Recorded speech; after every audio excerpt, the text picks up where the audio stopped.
Hi guys, it's Lynn here. Hope everyone's having an amazing day. Now in this video, this is going to be another succulent save video. This is my very old Euphorbia ferox that I've had for about over 25 years. And as you can see here, it's not looking that well. This is the main growing point that has completely dried up and died back. And it was going a little bit like this sort of in the winter time.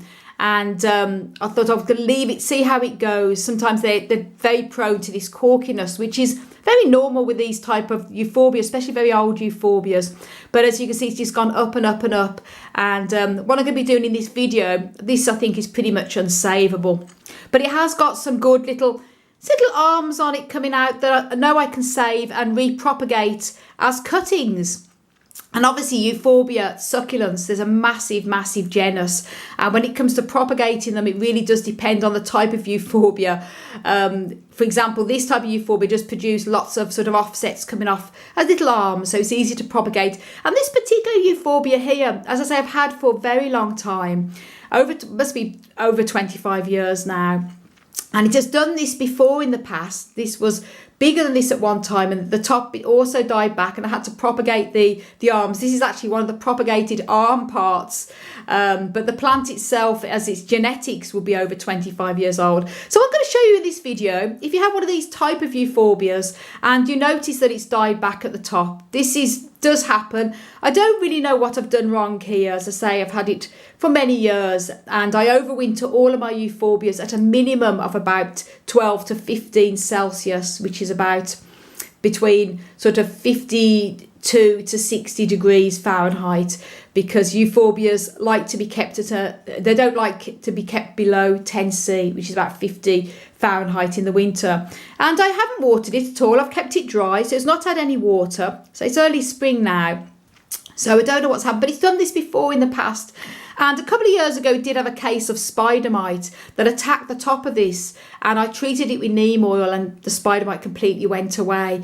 I think maybe past attack may have just been too much for it, and it's rotted back from the top down rather than the base up. So I'm going to be doing this video. It's going to be showing you how to, well, it's more of a video vlog of me rescuing this Euphorbia ferox, but also a great opportunity to show you how to propagate these type of Euphorbias if you have even a healthy Euphorbia and it has these arms and you just want to give it a bit of a pruning to keep it more in shape.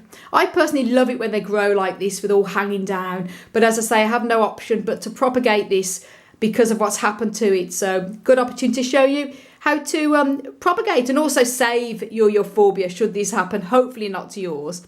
But as I say, sometimes you're doing everything right and this does happen. Now, I said this is the actual plant. I'll just turn it around for you here just to show you. Completely gone, brown as anything, all dried up. This looks a very healthy part here. This is normal to have the brown at the base, so I won't really know what it's like until I cut it. And I'm going to be using got some sharp sort of pruning type of scissors here. You can also use a sharp scalpel. I'm personally scared of using scalpels, and because it's going to be very sort of narrow little joint. There'll be no problem here. Probably to even turn these and twist these off. They do come off quite easy. If not, I can cut into them. And I've also got a bowl of water as well, because when you're taking cuttings of Euphorbia, they give off a very milky sap. And the sap is meant to be quite poisonous. So obviously you want to keep it away from your eyes. And it can irritate your skin as well. If you're very sensitive to allergies and things, I recommend using gloves. Obviously when you're handling Euphorbias, because of the milky sap.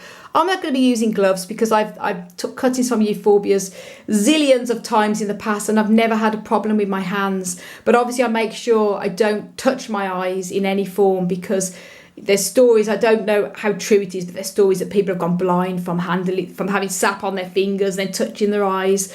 So obviously you want to make sure that you wash your hands thoroughly and don't touch your eyes or your face at all when you're handling Euphorbias with the milky sap. And I'd recommend, even though I'm not doing it because I'm used to handling Euphorbias and the milky sap doesn't irritate me personally, but if you're new to handling Euphorbias, then do make sure you wear some gloves so the sap does not come into contact with your skin. And as I mentioned, I'm not wearing gloves because I don't have a problem with the Euphorbia sap, but a lot of people do. And what I'm going to be doing here, the reason why I've got the water is because when I've took the cuttings off these, I'm going to be dipping the end part into the water. And the reason why I'm doing that is because the milky sap, it does help to stop the milky sap, because otherwise if you just take the cuttings, the milky sap can go everywhere. And I find just dipping it into the water and then leaving it down just helps to stop it from bleeding, as they say, the milk bleed. So here we go. Now this one here is a complete goner, so that's no good. It's completely dried up. Looks like a healthy one here. So I'm going to first of all have a go at trying to twist it slightly. That I often have no problem just twisting it, but I've got the scissors close by should I need it. Twisting it like that, just to loosen it up. Now I think what I'm going to do then is get the scissors here. So I'm going to cut there and see what it's like for milky sap.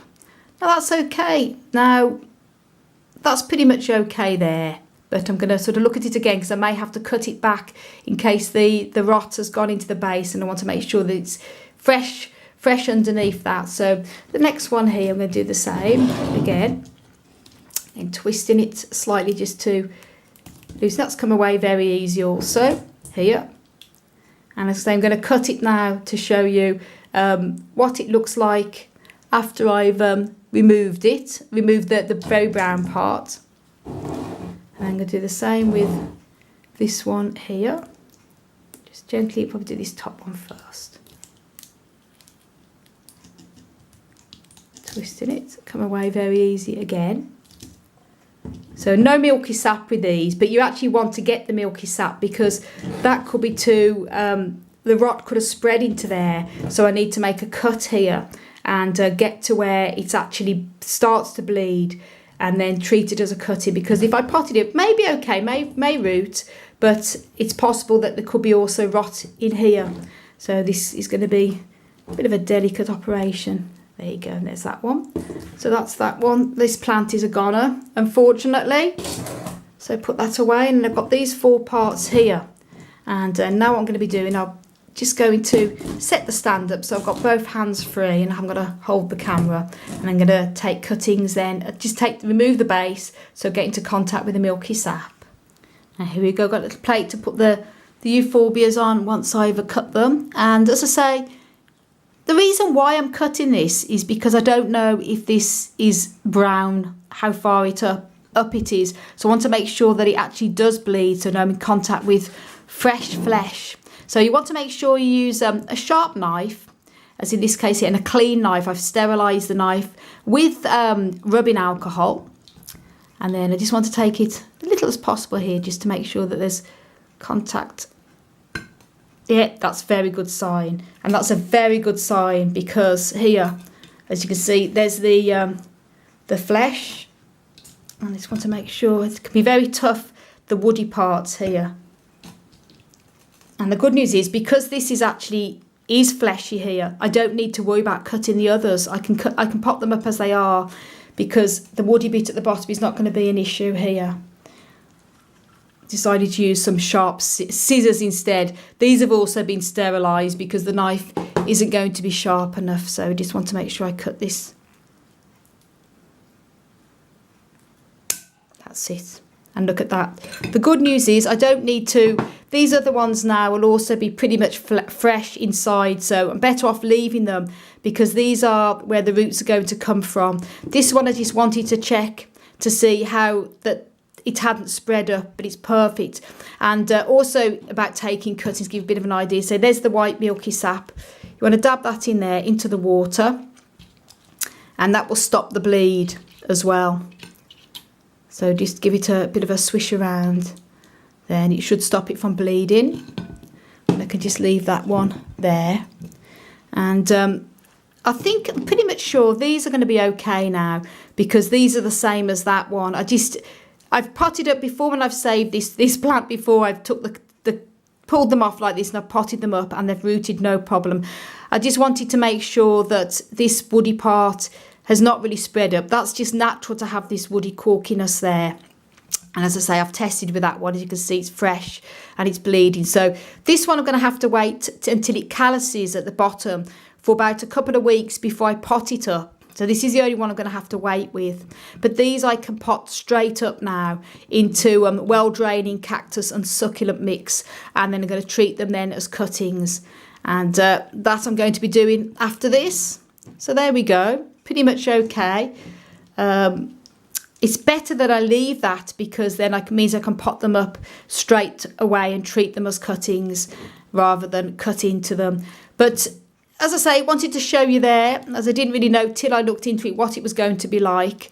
And now you know, should you want to take cuttings from yours, and the milky sap proves then inside that that's fresh and it's not rot. And as I say, dab it with a bit of water. And I would recommend, if you're not used to handling euphorbias, I am, but if you're not, as I say, mention about the gloves. And also do not touch your eyes or your face when you've got the milky sap on your hands, and always make sure you wash your hands well after. So there we go, that shows you a little bit on how to take cuttings. And that one I'm going to leave. If you do take cuttings and you have to do like this, checking the milky sap here. So leave it at least 2 weeks to callus, so it's formed a hard skin at the bottom, completely scabbed, and then pot it up into dry cactus and succulent soil, and then leave it another week or so until you start watering again. So there you go. I hope you found that little video vlog useful there. And I want to, for lots more tips and tricks on how you can care for and grow cacti and succulents, then do please subscribe to my channel, and also check out my website, desertplantsofavalon.com. I want to send you loads of love, heaps of happiness, and tons of plant power from across the Emerald Isle. And until my next video, bye. I've got 4 lovely cuttings.